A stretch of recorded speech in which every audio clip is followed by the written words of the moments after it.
But see, my whole basis of my thesis is we have to look in ourselves. We can continue talking about any of these things, and there is no limit to it.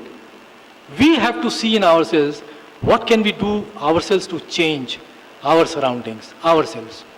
If you do that, then a lot of these things will change for the good automatically. Look at yourself. That's the most important thing. Yeah. I think the cooperative organization is a part of the corporate organizations. In the very early beginning, they have taken a good lead for the rural development. At the present situation, the cooperative organizations are political centers. And what will be the future and what is the present position of all these sections of the corporate? So we all know that the cooperative movement was one of the very pioneering movement by Mr. Gadkil in Maharashtra.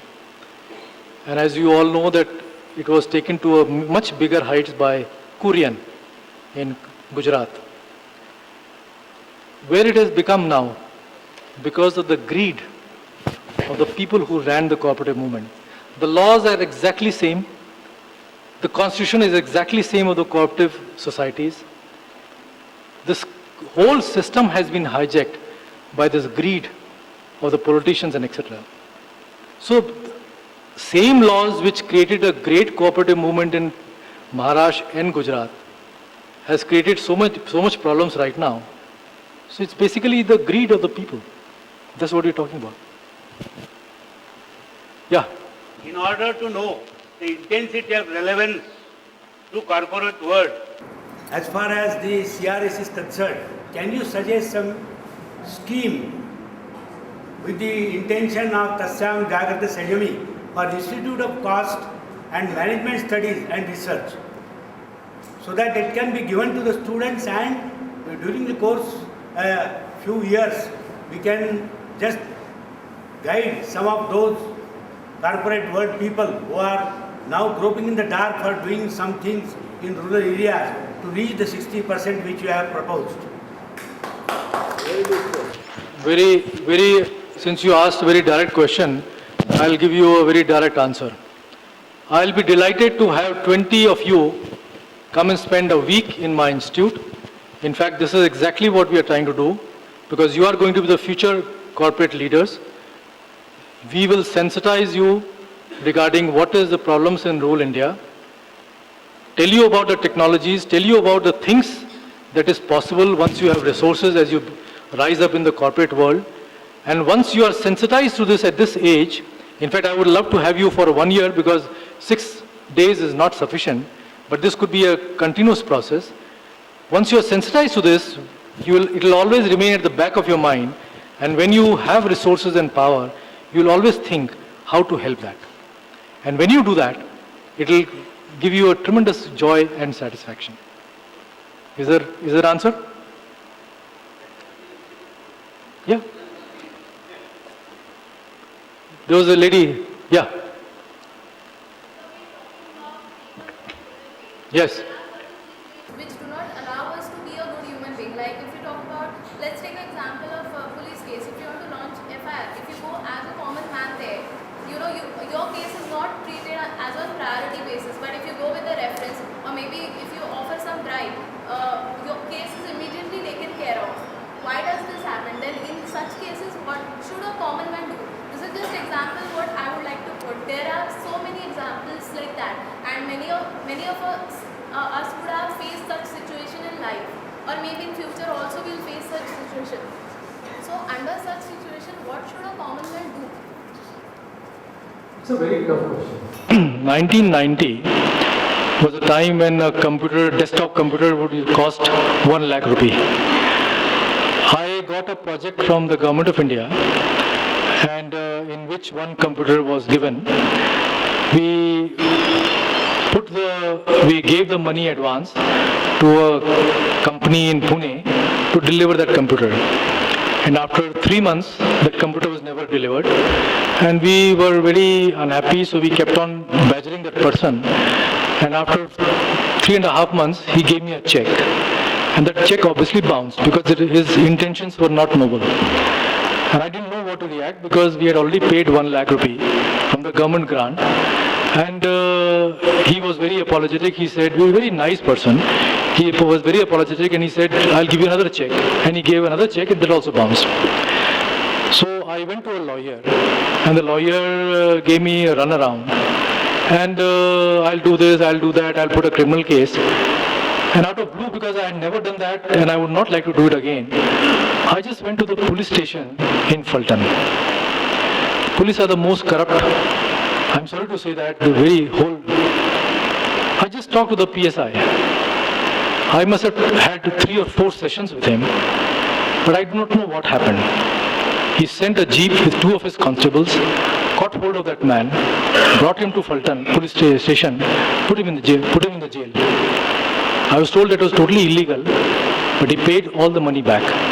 I did not pay a single penny to that police person, though I was told that he was a very corrupt person, but somehow he helped me.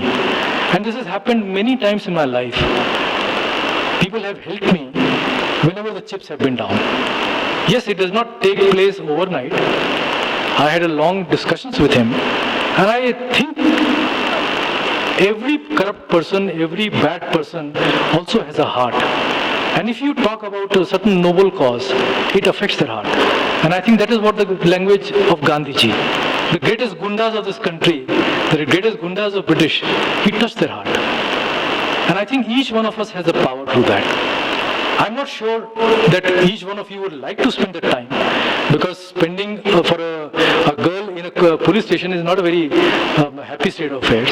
But this is the only example I can give you. I have no answer for that. I know there are millions of cases, there are millions of things like that, and I have no answer for that. And I, being a very greedy person, I am also a very greedy from a different point of view. I try to look at myself, what I can do in my 6-foot arena, that's enough. I have no desire to change the world. And if all of us do that, it will be, I think, better. Yes, I'll come to you later on. You said that parents and teachers should set an example so that young generation will be away from corruption, to stay away from corruption. And I'm from a small place, from a rural place of India, and the number of corrupt politicians and corrupt people there is that there is no limit. So the corruption is existing in the root level as well. So don't you think corruption is a disease which has no cure? I thought I was very clear in my talk, and I thought you are all smart students that you will. So actually, No, I understand that, but I thought we discussed this when I was giving my talk. You see, the question is that corruption and all these things will remain. I do not. Can we stop this light, please? It's bothering. Please. There's a very old story. You know, I have a great love for reading ancient Indian stories. There was a king in either Maharashtra or Gujarat, because it had to be a state which was next to the ocean. The prime minister was a very corrupt person. This is a 1,000, 2,000-year-old story. And the king was very upset that how can he stop, because wherever department he sent, the prime minister used to make a lot of money. So finally he told the prime minister, you will not do anything, you will just go and sit at the ocean and count the waves. Because the king thought that that is the end of the prime minister. So the prime minister, he started hearing the stories that the prime minister has become even richer. So he was very surprised by that. So what the prime minister was doing, anytime the ship would come, he would say, you stop. So the ship said, why? He says, because I'm counting the waves. You are changing the waves. So that's how he made money. So as long as human beings remain, the corruption will remain. What we need to do is to look in ourselves and try to reduce it. You see, we cannot stop all of these things, because it is impossible. You will stop being a human being. These things will always remain. The greed will always remain. The desire will always remain. What we need to do is to create conditions among ourselves to channel these desires and greed for a better cause. That's all. And if majority of people are benefited by that, that's enough.